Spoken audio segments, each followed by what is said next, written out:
cura pela palavra de Deus para a culpa. Jesus, entretanto, foi para o Monte das Oliveiras. De madrugada voltou novamente para o templo, e todo o povo ia ter com ele, e assentado os ensinava.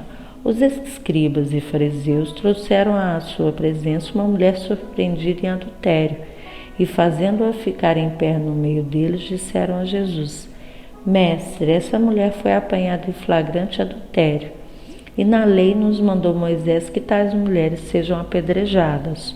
Tu, pois, que dizes? Isso diziam eles, tentando para terem o que acusar. Mas Jesus, se inclinando, escrevia na terra com o dedo. Como insistisse na pergunta, Jesus se levantou e lhes disse: Aquele de entre vós estiver sem pecado, seja o primeiro que lhe atire a pedra. E, tornando a se inclinar, continuou a escrever no chão. Mas, ouvindo eles a resposta, e acusados pela própria consciência, foram se retirando um, a começar pelos mais velhos até os últimos, ficando só Jesus e a mulher no meio onde ela estava. Erguendo-se Jesus e não vendo ninguém mais além da mulher, perguntou: Mulher, onde estão aqueles que te acusaram? Ninguém te condenou? Respondeu ela: Ninguém, Senhor. Então lhe disse Jesus: Nem eu tampouco te condeno. Vai e não peques mais. João 8, do 1 a 11. Não é difícil pecar, decepcionar Jesus e a nós mesmos. Não é difícil mentir, adulterar, exercer algo desonesto, ceder à lascívia, maldizer, magoar, quebrar promessa, se render a um vício.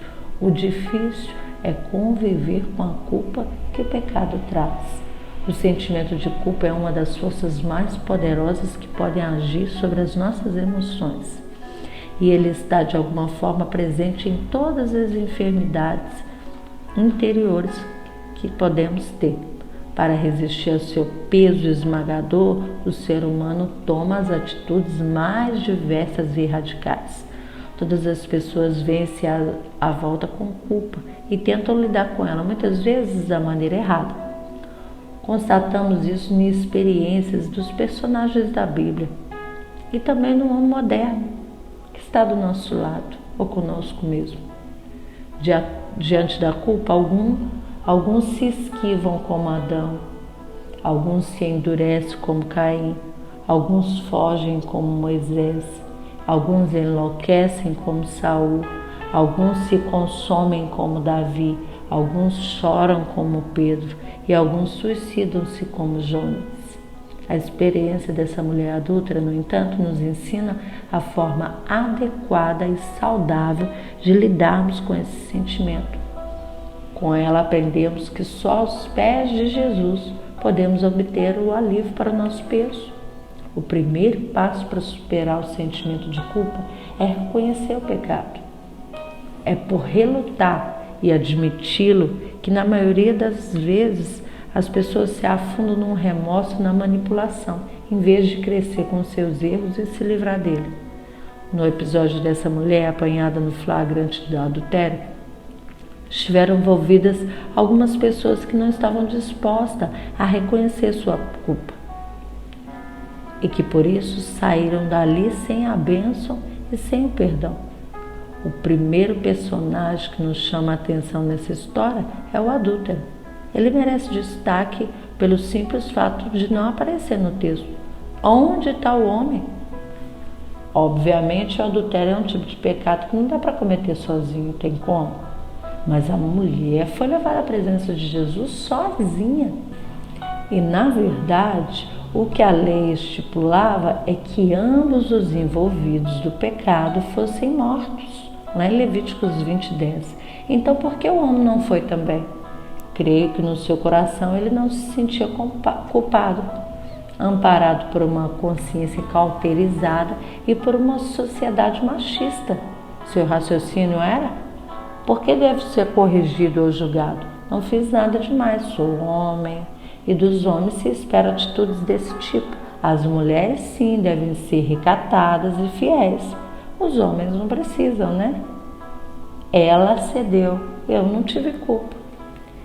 Ele fazia uso de um mecanismo psicológico conhecido como negação.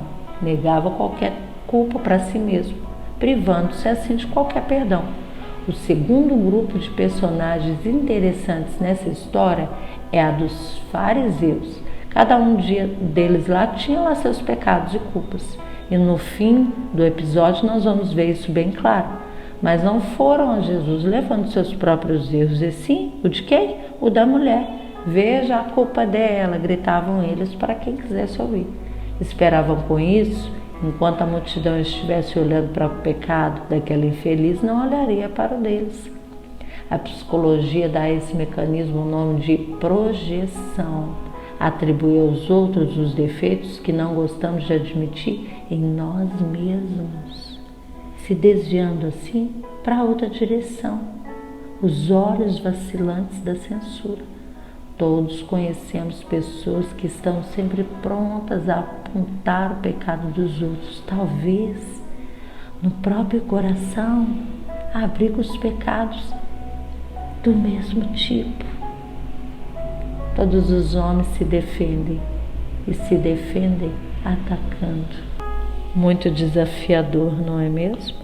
Tanto o adúltero quanto os fariseus haviam encontrado formas erradas, mas muito comum hoje em dia, de lidar com o sentimento de culpa. Entretanto, com aqueles artifícios e manipulações psicológicas, eles se colocavam fora do alcance da graça de Deus e do perdão de Jesus. O Salvador não podia perdoar o pecado que eles próprios não admitiam ter. O problema da culpa continuava sem solução. O profeta Jeremias, no livro bíblico que leva seu nome, faz uma comparação significativa entre dois objetos de barro modelados, um pelo oleiro vaso e a botija, feitos pelo mesmo homem, do mesmo material, mas ambos foram quebrados. Mas enquanto o vaso pode ser reaproveitado e transformado num utensílio novo, a botija não teve conserto, ficou encalço, imprestável, pronta para o lixo.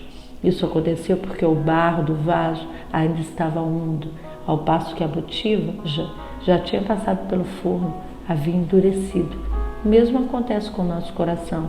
Quando inventamos desculpa para nosso comportamento, ele fica endurecido. Também, se atribuirmos sempre aos outros o motivo do nosso sofrimento, negando, projetando, racionalizando, escondendo, nós o transformaremos em uma botija seca e despedaçada. A menos que você amoleça o coração e assuma suas falhas, culpas e pecado, não poderá ser transformado pelo Senhor num vaso novo. Sua vida não terá conserto. Claro, isso não é fácil, é um desafio imenso. É sempre mais cômodo apontar o erro do outro, responsabilizar os pais, o mundo, os outros e mesmo Deus pelo que está errado na nossa vida. Contudo, é absolutamente indispensável nós reconhecermos as nossas culpas. É o primeiro e o decisivo passo para partirmos da derrota em direção à vitória. Vamos, juntos somos mais que vencedores pelo poder do nome e do sangue de Jesus. Vamos dar um fim a essa culpa e subirmos de nível com Jesus.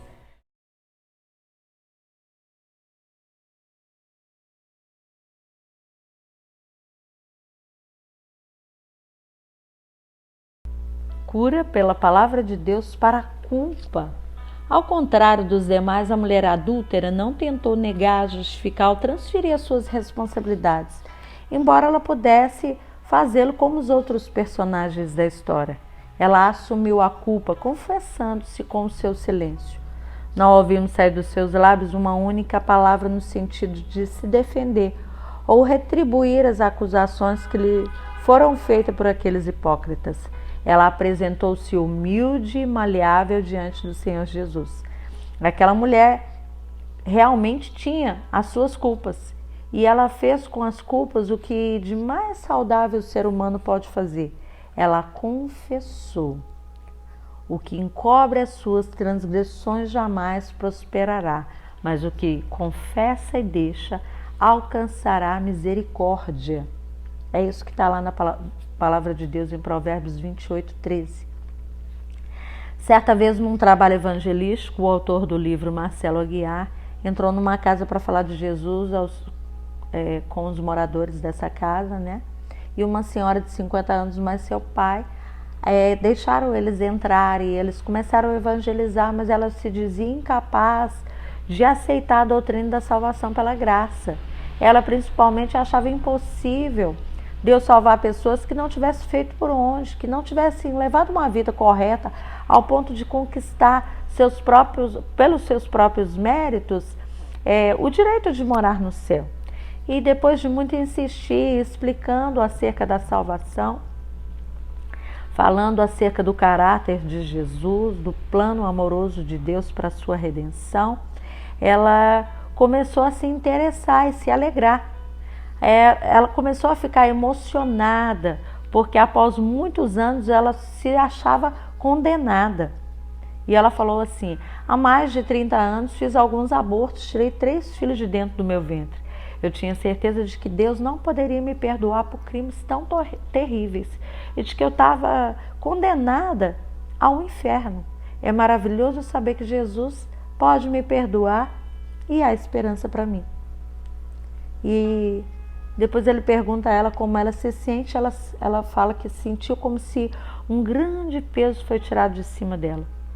Ela e o pai se decidiram por Jesus, o receberam como um único suficiente Salvador, e na saída ela fala com ele: muito obrigada por terem vindo contar essa história maravilhosa, essa história de redenção, essa história maravilhosa.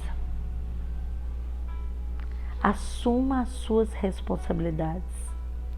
Deixe de negar, projetar, se esconder. Confesse os seus erros humildemente ao Senhor. Faça de modo específico. Chame o pecado pelo nome. Eu costumo falar, ele tem nome, endereço, CPF. Exponha-se a Jesus as impurezas do seu coração, a fim de que ele tenha a oportunidade de levá-lo a um novo tempo. Arrependa-se e se aposse do perdão. Agora, pois, já nenhuma condenação há para aqueles que estão em Cristo Jesus. Romanos 8:1. Algo que verificamos amplamente com relação ao perdão é que é mais fácil obtê-lo do que dele desfrutar.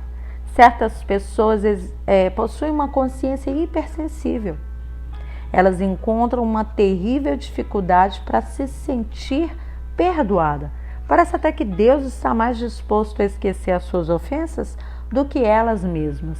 Ao alimentar um mórbido sentimento de culpa, o ser humano nada mais faz do que se submeter a uma agonia desnecessária.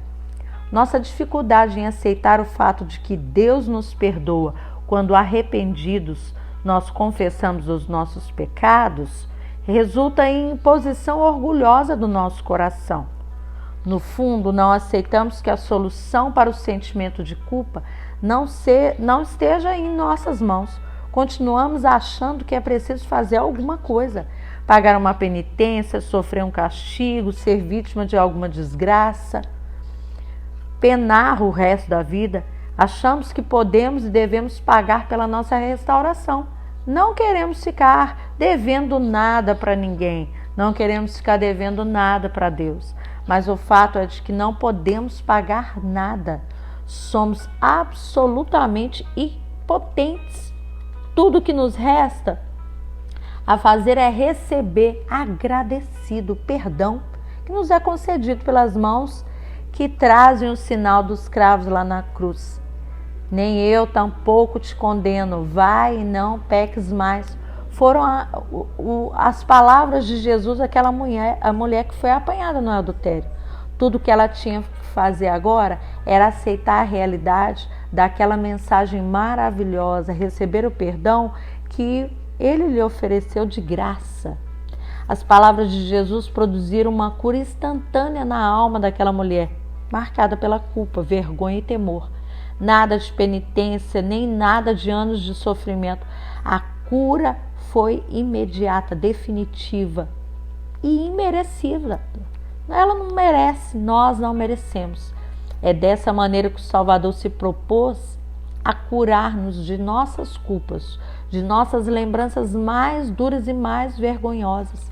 Não precisamos pagar nada, Ele já pagou tudo.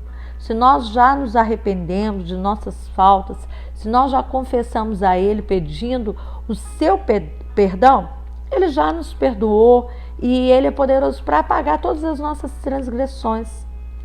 A única coisa que precisamos fazer é crer nisso. Conta-se uma história que certo homem pecou, e pediu a Deus perdão. E o Senhor lhe perdoou. O homem, sentindo-se leve e feliz, continuou o seu caminho. Mais adiante, porém, cometeu um novo deslize. Triste e envergonhado por haver errado novamente, tornou a Deus.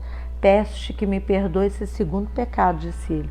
O Senhor, admirado, lhe perguntou: segundo? E qual foi o primeiro? Maravilhoso! Esse é o caráter do Deus que enviou o próprio Filho ao mundo para resgatar os pecadores, eu e você. Quem, ó Deus, é semelhante a ti, que perdoa a iniquidade e te esquece da transgressão do restante da tua herança? O Senhor não retém a ira para sempre, porque tem prazer na misericórdia. Tornará a ter compaixão de nós, pisará aos pés as nossas iniquidades e lançará todos os nossos pecados nas profundezas do mar. Malaquias 7, 18 e 19. Minha amada, minha irmã, há alguma culpa te afligindo? Recentemente, antiga? Não se endureça. Você não deve esconder, transferir, manipular. Tampouco fique se afundando no remorso, na autocondenação. Confesse e deixe aos pés da cruz. Certamente sua vida será bem diferente daí diante. À medida que formos caminhando ao lado de Jesus, não empurrados pelo medo de possível castigo, mas atraídos pelo amor de Deus, erraremos menos e encontraremos formas saudáveis e espirituais de lidarmos com os erros que porventura ainda vamos cometer. Vamos cometer muitos erros ainda. Ir e não pecar mais se tornará em nossa existência não uma missão impossível, mas um ideal diário. Sermos pessoas que, como a mulher adúltera, receberam o perdão de Deus gratuito e desejam agora andar em santidade e harmonia com Deus. Aquela mulher foi levada aos pés de Cristo, violentamente arrastado pelos fariseus, sob os gritos da multidão que queria apedrejá-la. Mas nós temos o privilégio de ser conduzidos à presença de Deus agora, com a sua voz firme e suave, do Espírito Santo que habita em você aí. É Ele quem nos convence do pecado, da justiça e do juízo. A voz do Espírito nos fala ao coração, toca a nossa consciência, coloca diante de nós nossos pecados, aponta na direção daquele que morreu para pagar todos os nossos pecados. Jesus. Louvado seja o nome dele. Você está ouvindo a voz do Senhor nesse momento?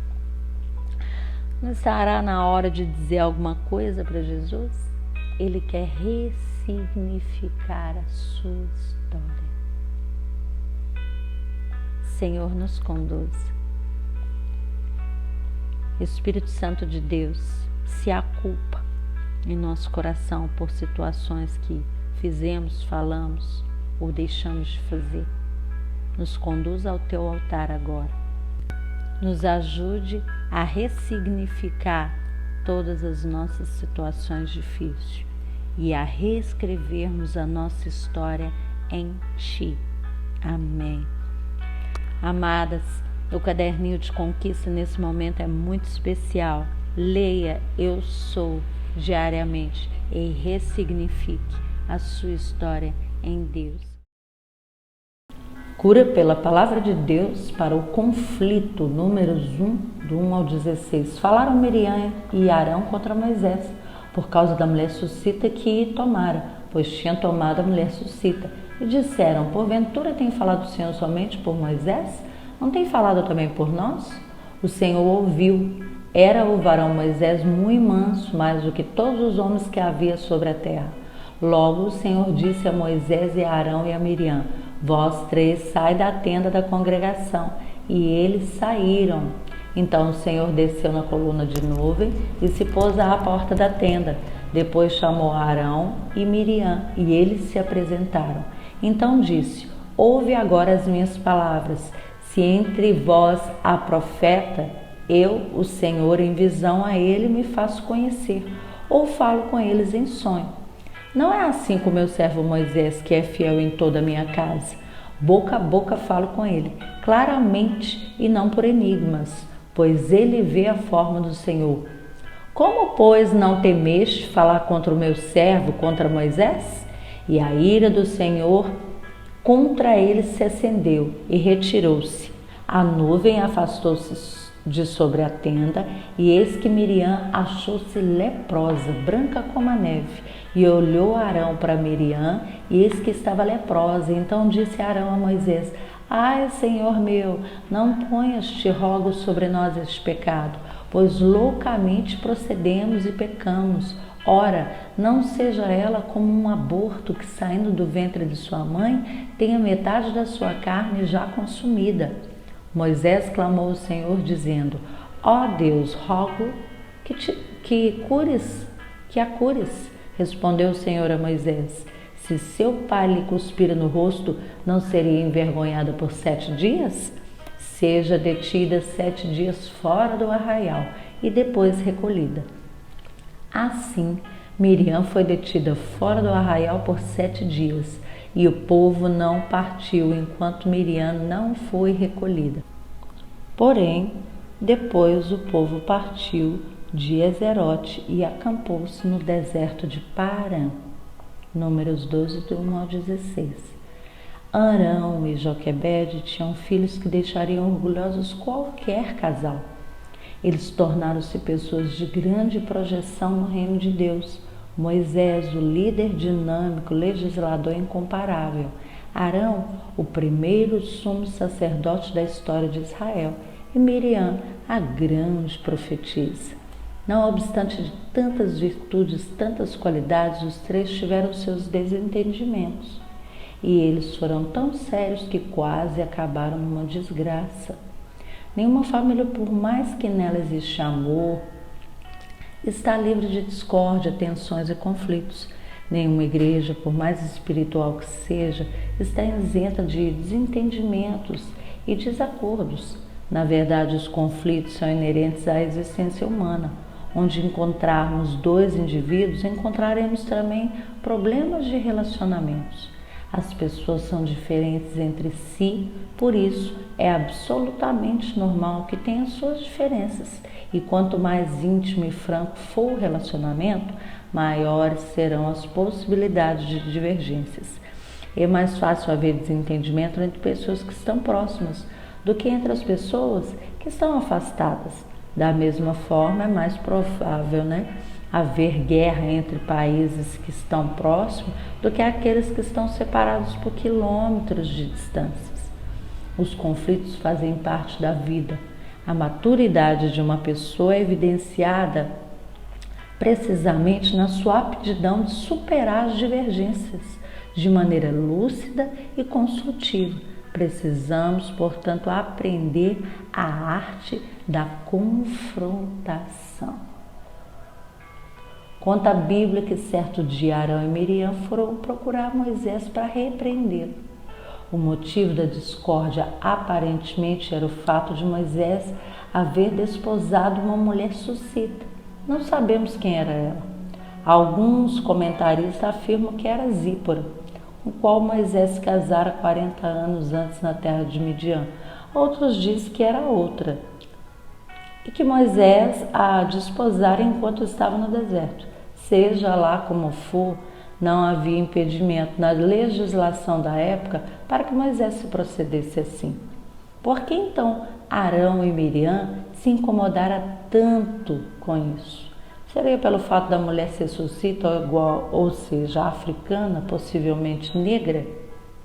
Estariam os irmãos dele dando amostras de racismo? Na verdade, a reclamação não passava de um pretexto para brigar, apenas uma cortina de fumaça. O que estava realmente em jogo era o prestígio e a autoridade da liderança. O que de fato acontecia ali era uma luta de poder, né? Vamos ver isso claramente nas palavras deles. Porventura tem falado o Senhor somente com Moisés? Não tem falado também por nós? Arão e Miriam sentiam-se preteridos, estavam com ciúmes do irmão mais famoso e da sua projeção. Eles ficaram bastante aborrecidos. Por quanto tempo os dois irmãos alimentaram aqueles ciúmes? Tempo suficiente para que o desgosto crescesse, envenenasse o coração e minasse a relação deles. Quando finalmente eles foram procurar Moisés, não falaram com ele, mas contra ele. É por agirmos assim que deixamos de procurar a pessoa com a qual estamos insatisfeitos e não fazemos como Jesus mandou. Se teu irmão pecar contra ti, vai arguí-lo entre ele e ti só. Mateus 18:15. Constantemente falamos contra o irmão, do irmão, para o irmão, sobre o irmão. E quase nunca falamos com o irmão. Essa atitude frequentemente não resolve nada, só faz a situação piorar. Qual foi a resposta de Moisés para o ataque de Miriam e Arão? Com certeza ele ficou triste, né? Talvez tenha ficado até zangado. Mas como ele manifestou isso?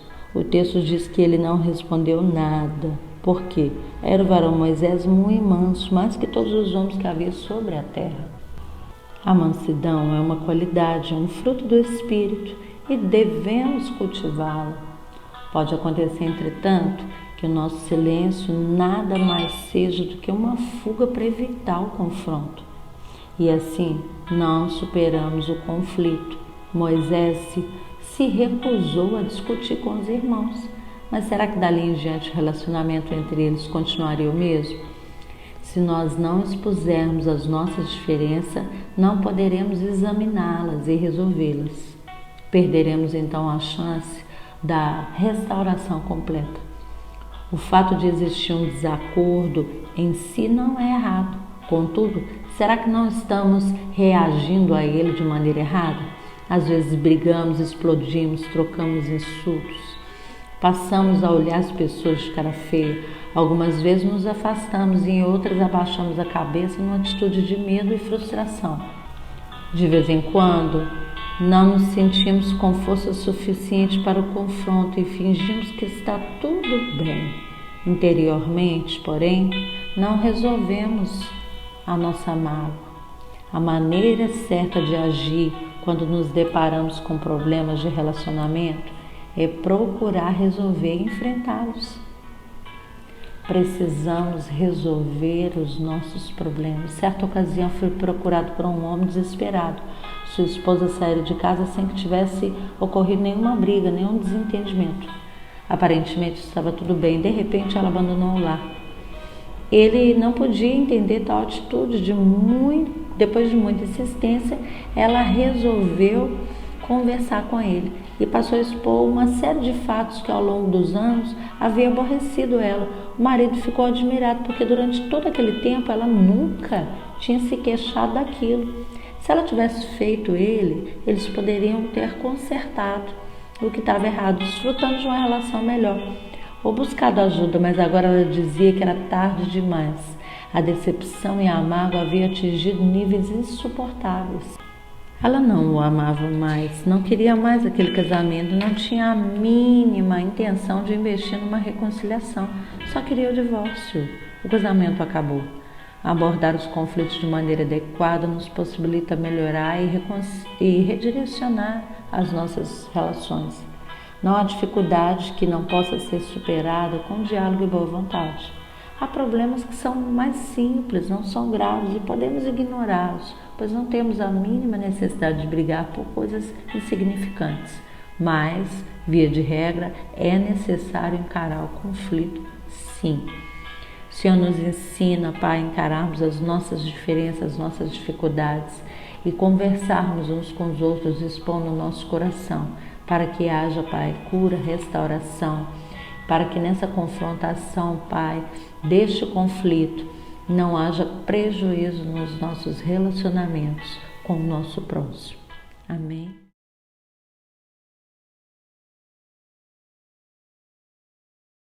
Cura pela palavra de Deus para o conflito, parte 2. A palavra diz que o Senhor ouviu toda aquela discussão. Ele sempre ouve e não ficou nem um pouco satisfeito com o que acontecia. Deus não gostou de ver Moisés ser magoado e acusado injustamente. Mas ele também não se alegrou em ver uma amizade de tantos anos chegar ao fim daquele jeito. Ele resolveu então, de uma vez só, sair em defesa do seu servo e incentivar a reconciliação entre os irmãos. Chamou-os de forma majestosa e repreendeu-os de forma vigorosa. Não colocou panos quentes. Enfrentou o conflito, deixou tudo às claras, pôs as cartas na mesa, confrontou-os com a sua atitude, com os seus motivos, seus sentimentos, e depois o Senhor saiu da tenda, mas deixou um probleminha antes para os 3 irmãos resolverem.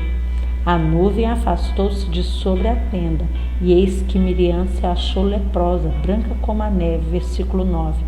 E agora? Deus dissera tudo o que precisava dizer e havia imposto um castigo a Miriam.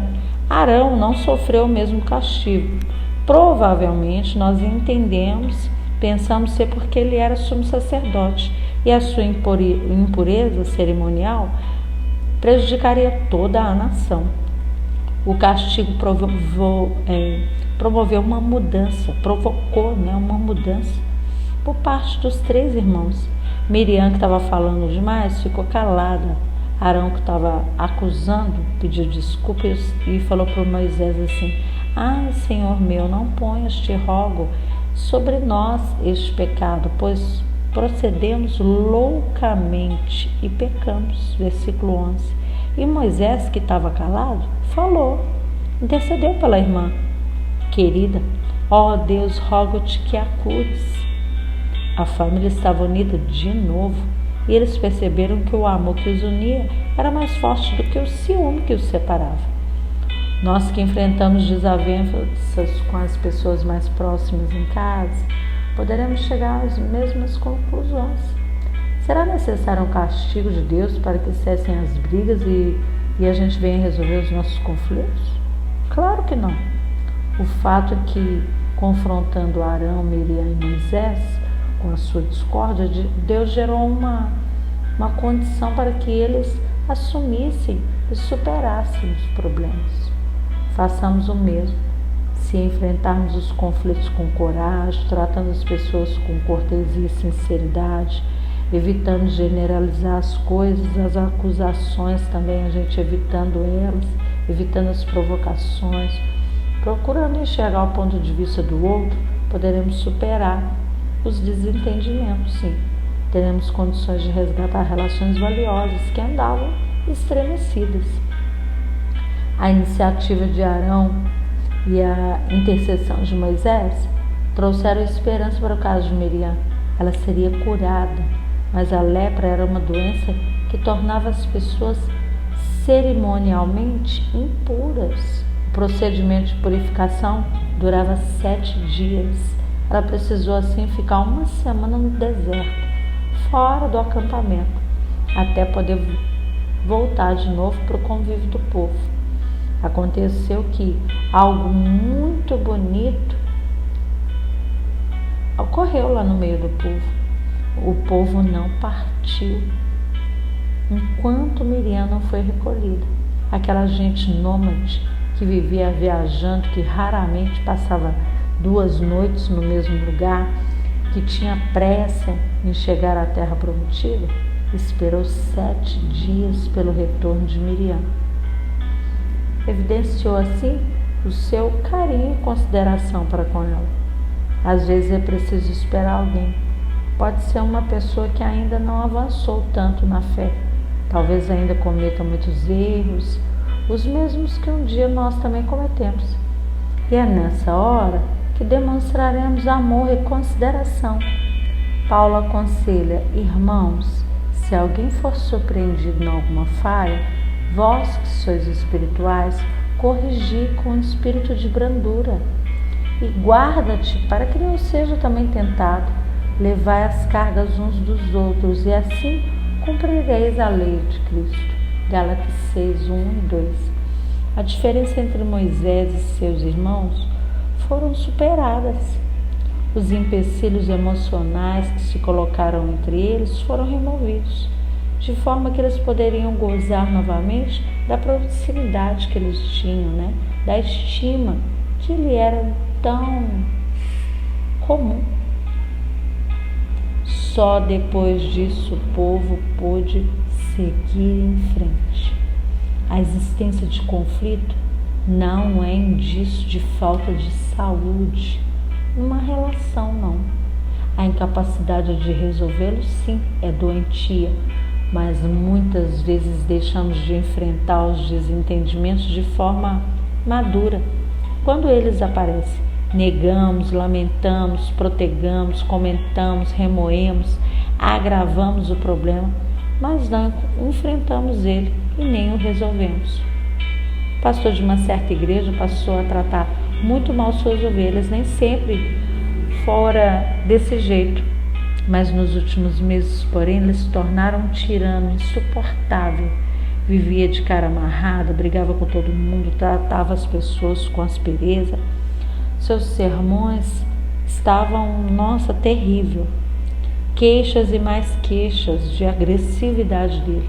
A membresia inconformada já cogitava na possibilidade de substituí-lo.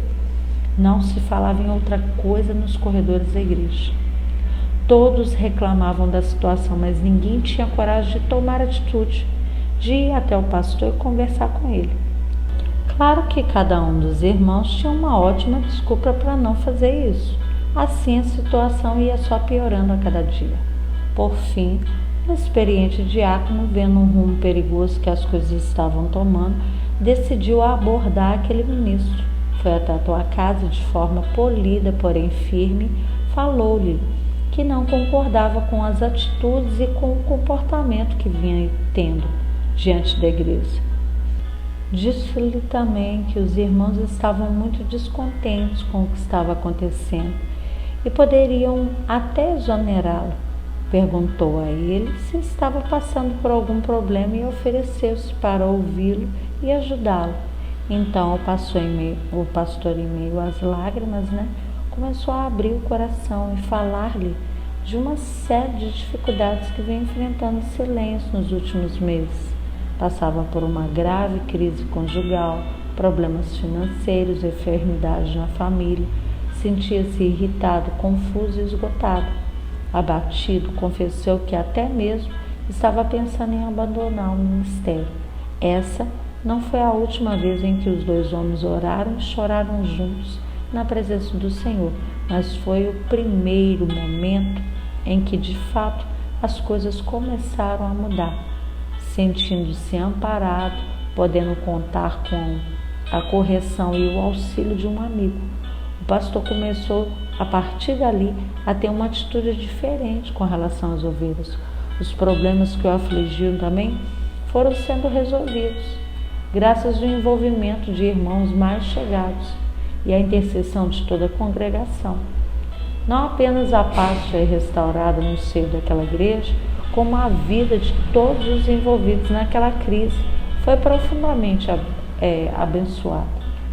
Aqueles crentes, acostumados a receber o cuidado do pastor, descobriram que também podiam e precisavam ministrar cuidado a ele e a sua família.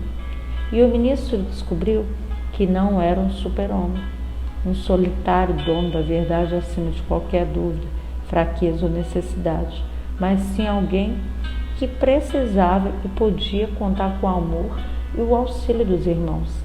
A situação de conflito acabou revelando assim uma oportunidade de crescimento para toda a família de Deus naquele lugar. Aquele que aborda com liberdade e sabedoria suas divergências com os amigos tem maiores chances de manter as amizades antigas e construir as novas. É uma pessoa que sabe defender suas posições e respeitar dos outros. É alguém que sabe conviver com as diferenças. Isso é um defensor da justiça e da paz. É um promotor da saúde e da reconciliação. Tudo isso faz dele uma pessoa notável. Dediquemos-nos, pois, a aprender e a exercitar a arte da confrontação. O Senhor nos ensina. O Espírito Santo de Deus nos instrui na arte da confrontação, para que possamos, através da Tua palavra, sermos canais de cura, de restauração e de milagre no meio do conflito. Amém. Cura pela palavra de Deus para o complexo de inferioridade. Então veio o anjo do Senhor e assentou-se debaixo do carvalho que está em Ofra, que pertencia a Joás, a Biezrita, e Gideão, seu filho, estava malhando o trigo no lagar, para pôr a salvo dos medianitos. Então o anjo do Senhor lhe apareceu e lhe disse: O Senhor é contigo, homem valente. Respondeu-lhe Gideão: Ai, Senhor meu, se o Senhor é conosco, por que nos sobreveio tudo isso? E o que é feito de todas as suas maravilhas que nossos pais nos contaram, dizendo: Não nos fez o Senhor subir do Egito? Porém, agora o Senhor nos desamparou e nos entregou nas mãos dos medianitas. Então se virou o Senhor para ele e disse: Vai nessa tua força e livra a Israel das mãos dos medianitas. Porventura não te enviei eu? E ele lhe disse: Ai, Senhor meu, com que me livrarei, Israel? Eis que a minha família é a mais pobre de Manassés, e eu, o menor da casa do meu pai. Tornou-lhe o Senhor: Já que eu estou contigo, ferirás os medianitas, como se fosse um só homem. Juízes 6, 11 ao 16. Guilherme Carey, considerado o pai do movimento moderno de missões, era um simples sapateiro em Londres. Mas ele tinha um propósito de vida que o levou a ser um dos maiores nomes da história do cristianismo.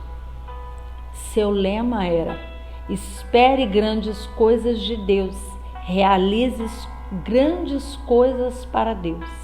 Ele entendia que o Senhor, sendo tão majestoso, não poderia ter uma mentalidade pequenininha, mas teria sempre grandes projetos que gostaria de executar junto com os seus filhos.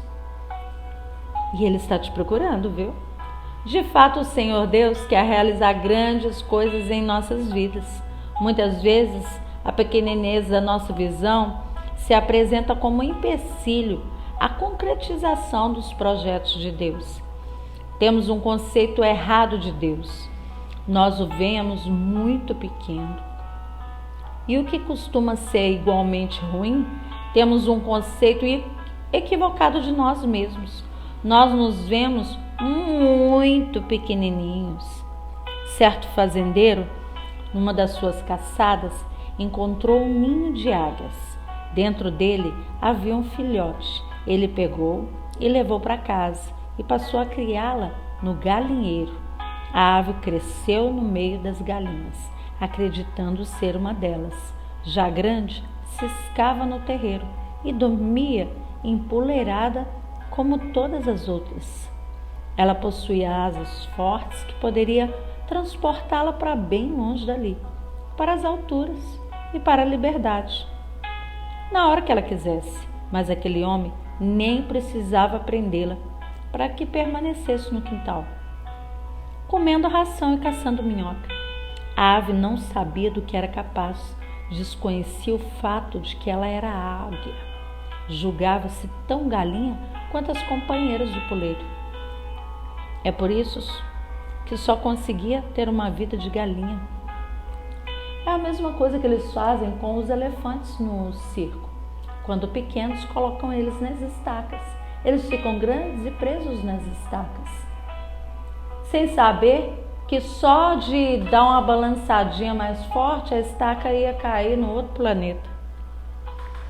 A ideia que cada um de nós tem de si mesmo pode ser real ou fantasiosa, mas a verdade é que ela acaba de nos convencer.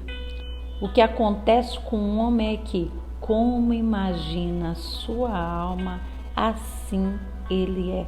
É o que estamos falando todos os dias lá na nossa sessão, né, meninas? Formamos uma imagem a nosso respeito e tornamos-nos exatamente o que pensamos.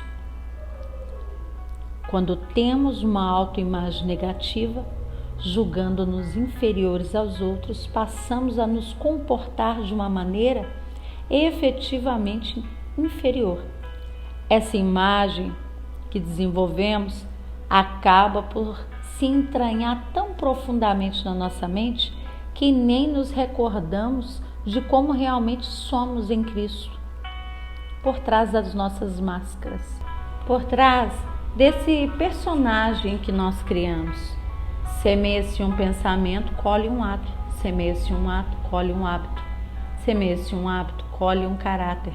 Semeia-se um caráter, colhe um destino. O destino começa no pensamento, por isso é importante que tenhamos um pensamento sadio, um conceito adequado de nós mesmos, avalizados por aquilo que Deus pensa e diz a nosso respeito. Na verdade, não é apenas importante, é decisivo. É comum vermos pessoas que têm uma imagem errada de si mesmo. Algumas se acham menores do que realmente são. Conta-se que uma pulga morava na orelha de um elefante. Certo dia, enquanto atravessava uma ponte de madeira, essa estatalou e balançou um bocado com o peso do elefante. Depois de chegarem lá do outro lado, a pulga, toda orgulhosa, disse ao elefante: "Puxa, cara, viu como a ponte tremeu quando nós passamos?" Muito engraçado e interessante, não é mesmo? Enquanto mais frequente pessoas têm um senso de valor próprio muito baixo, né?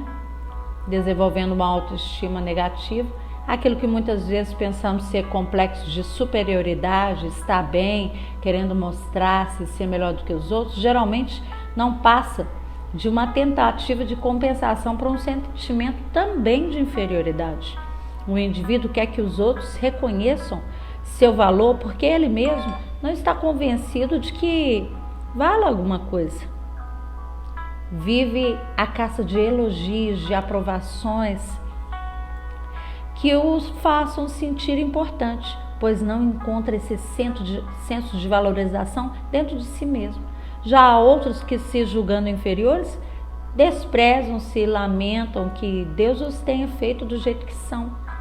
Esse caso é claramente o caso de Gideão.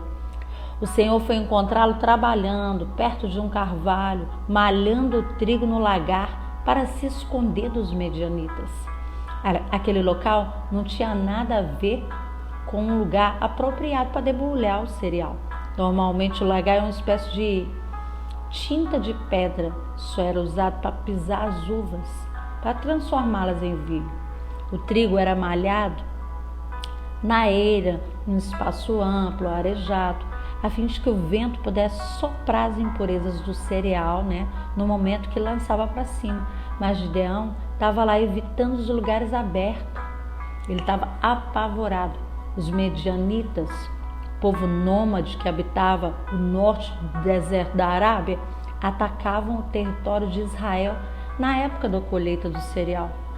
Assaltavam os colonos e espalhavam violência, morte e temor.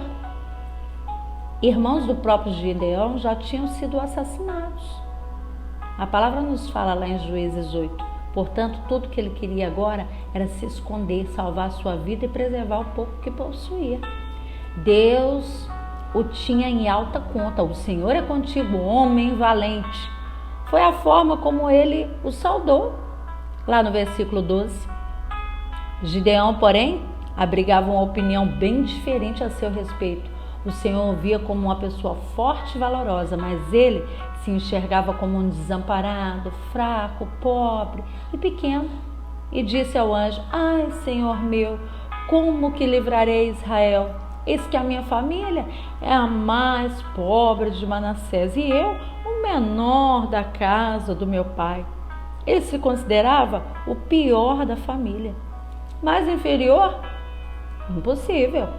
À primeira vista, nós poderíamos pensar que Gideão era muito humilde. Eu cultivava essa virtude, que é uma das mais elogiadas na palavra de Deus, mas tem nada de humildade. Porém, se tratava de uma falsa humildade. Na verdade, ele não estava de forma nenhuma satisfeito com o que ele era. Estava choramingando e reclamando, culpando Deus por ter feito uma pessoa tão insignificante, ou por estar atravessando um momento tão difícil. Ai, Senhor meu, se o Senhor é conosco, por que nos sobreveio isso? Ai, o lamúrio, os vômitos da alma. E que é feito de todas as tuas maravilhas que os nossos pais nos contaram? Ainda vai jogar na cara de Deus as coisas ainda. A vida de Gideão não era nem longe como ele achava que deveria ser. Ele era pobre, fraco, sem valor. Os inimigos eram o quê? Poderosos, cruéis e levavam vantagem em todas as batalhas. E o culpado de tudo isso era Deus que criava aquela situação. A autodepreciação não tem nada a ver com o princípio bíblico de humildade. Ao dizer que deveríamos amar o nosso próximo como a nós mesmos, Jesus ensinava que o amor próprio na medida correta constitui-se no referencial correto para o nosso amor aos outros. Desprezar a si mesmo está longe de ser um ensino cristão. E aquilo que se apresenta sobre a forma de humildade em muitos indivíduos, em muitos de nós, não passa de complexo de inferioridade. Interiormente, eles se sentem amargos, insatisfeitos, injustiçados, mas como se julgam inferiores, acham-se incapazes de modificar a situação. Então o jeito é continuar a desempenhar o papel do pobre coitado, colhendo aqui e ali o apoio e a compaixão de algumas pessoas, tornando-se o próprio muro das lamentações. Alguns até sensibilizam o Senhor com isso. Ai, Senhor meu, eram as palavras com quais Gideão iniciava o seu diálogo com Deus. Quem sabe, se ele sentir pena de mim, não fará o que eu lhe peço. Pode ser que é assim que Gideão pensava. Acontece, porém, que o Senhor não se deixa influenciar por tal atitude. Ele não sente pena de nós. O que ele sente por nós é amor. Ele não entra nesse nosso jogo de choramingação e manipulação. É tudo que eu comunico, eu penso. Tudo que eu penso, eu sinto. Tudo que eu sinto, assim é. Nós estamos falando sobre isso, sobre nas nossas sessões. Vamos comunicar quem nós somos, o que somos, de forma diferente, para que venhamos pensar diferente, sentir diferente e ser diferente. Porque assim como eu penso, eu sou.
para você.